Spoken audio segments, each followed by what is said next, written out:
Aqui Leandro Ruschel, diretamente de Miami, para comentar os desdobramentos perigosos, graves do conflito no Oriente Médio. Israel foi atacado com mísseis balísticos pelo Irã há pouco.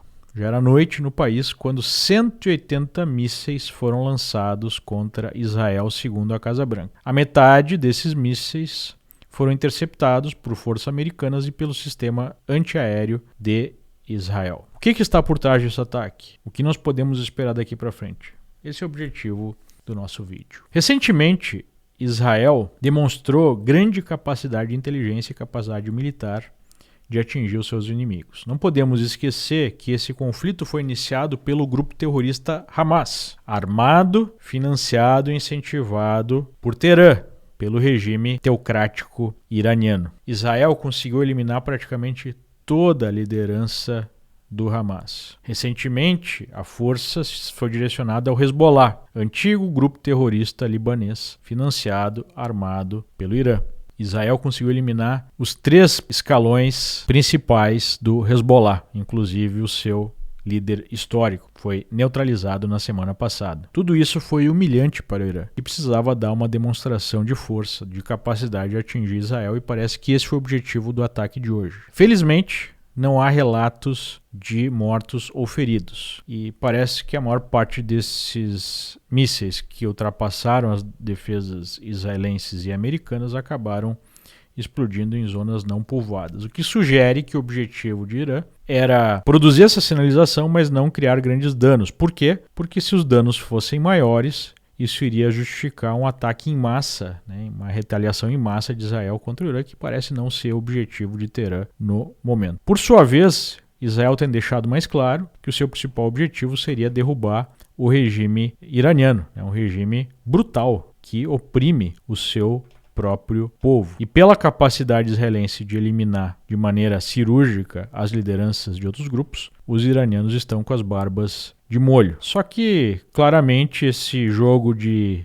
gato e rato pode sair do controle e, em algum momento, gerar um conflito ainda mais grave, né? Esse é o perigo que nós estamos atravessando. Fica evidente que o grande problema é o Irã, e o Irã é suportado pelo eixo do mal do mundo, né? China, Rússia, e agora, infelizmente, nós temos o Brasil e a esquerda latino-americana em geral defendendo esse eixo do mal. Hoje mesmo, o descondenado Lula deu uma declaração lá na ONU. É inexplicável que o Conselho da ONU não tenha autoridade moral e política de fazer com que Israel sente numa mesa para conversar ao invés de só saber matar. Ou seja, Lula se coloca ao lado do Irã, dos grupos terroristas, contra Israel, que está se defendendo exatamente desses grupos, numa inversão sobre quem é a vítima e quem é o agressor. O Leonardo Coutinho lembrou de um artigo que ele postou na Gazeta do Povo que explica exatamente essa situação, chamado Um Projeto de Fim de Mundo, a natureza do regime iraniano. A teocracia que domina o Irã,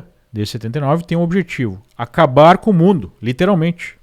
Enquanto isso não é possível, redesenhá-lo segundo seus desígnios é o que tentam os ayatolás. São desejos megalomaníacos que têm como fundamento o radicalismo religioso, que se apega às profecias escatológicas, e ao sectarismo político que faz parte da fundação do regime iraniano. E ele relata aqui como, desde o Ayatollah Khomeini, da Revolução, o Irã tenta retomar a construção de uma usina nuclear e conseguiu, com a ajuda de quem?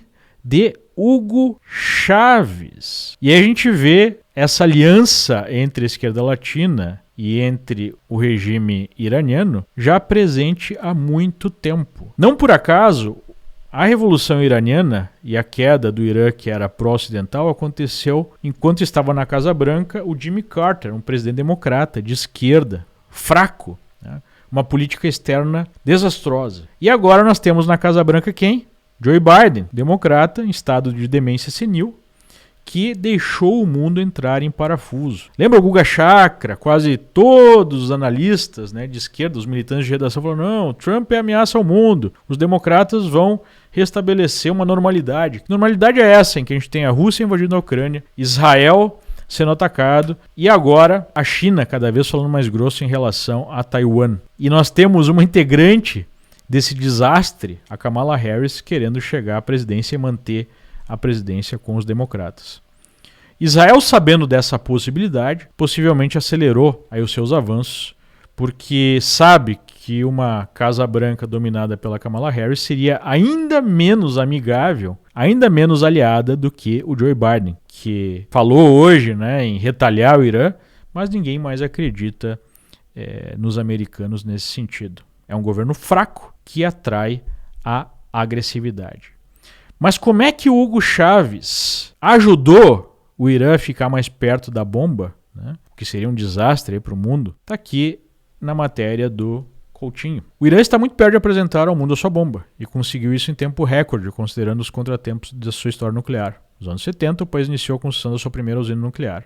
Em 79, as obras foram paralisadas em consequência do golpe de Estado liderado pelo Ayatollah Khomeini. Nos anos seguintes, entre 80 e 89, as instalações foram alvo de inúmeros ataques no transcorrer da guerra com o Iraque. Firmada a paz com os vizinhos, os iranianos voltaram a investir no sonho de ter uma fonte de energia nuclear. Em 92, os iranianos entregaram a missão para a Rússia. Os engenheiros da estatal Rosatom bateram a cabeça por quase 2 décadas sem conseguir fazer funcionar a usina, cujo projeto e tecnologia são originalmente dos alemães da Siemens. Em 2007, entretanto, os ventos mudaram a favor do Irã e 5 anos depois a usina entrou finalmente em operação. O que aconteceu? O então presidente iraniano, Ahmadinejad, outro amigão do Lula, apareceu em Caracas, sentou-se com Chávez e pediu, em nome da Revolução, ajuda para conseguir acesso a um conjunto de informações técnicas que permitiriam concluir a usina nuclear. Chávez, obviamente, respondeu que sim, mas perguntou como faria isso. Ahmadinejad disse que os argentinos, então governados por Kirchner, eram os detentores dos segredos. A usina, que estava empacada, tinha uma irmã gêmea em pleno funcionamento do solo argentino. Bastava Chávez convencer os argentinos a compartilhar as informações e tudo estaria resolvido. Ahmadinejad fez questão de ressaltar que todas as despesas da operação correriam, em sua conta. Ninguém sabe o que se passou. O fato é que apenas 4 anos depois do pedido, a usina já estava em testes. Por que isso é importante? Porque você precisa ter uma usina nuclear, já que o lixo, dessa usina é utilizado como matéria-prima para fazer uma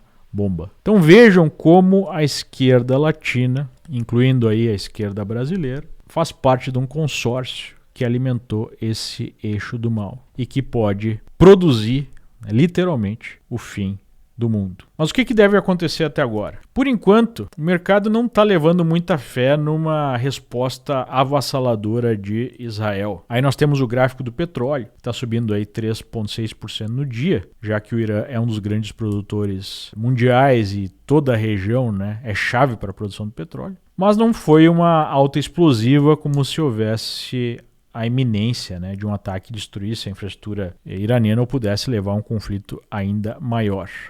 Tanto é que depois desse ataque, teve a alta ao longo do dia, quando foi anunciado o ataque, mas quando ficou claro que esse ataque teria um alcance limitado, o petróleo deu uma corrigida. Então, basicamente, o que nós temos é a possibilidade de alguma resposta israelense. Nós já tivemos uma situação parecida no passado. O Irã fez um ataque que não gerou grandes danos. O Israel fez um ataque aéreo que também não gerou grandes danos ao Irã. E seguiu a guerra sem o envolvimento direto, pelo menos dos dois países, sem ser por proxies. Mas é uma situação que vai ficando cada vez mais perigosa. E enquanto isso acontece, temos aí uma Casa Branca habitada por um sujeito que não tem capacidade cognitiva alguma. E o destino do mundo vai dependendo cada vez mais do resultado das eleições americanas. Se for Trump o presidente, boa chance de nós voltarmos a ter paz no planeta. Já se for uma desgraça com a Kamala Harris na presidência americana, podemos esperar por mais problemas graves à frente.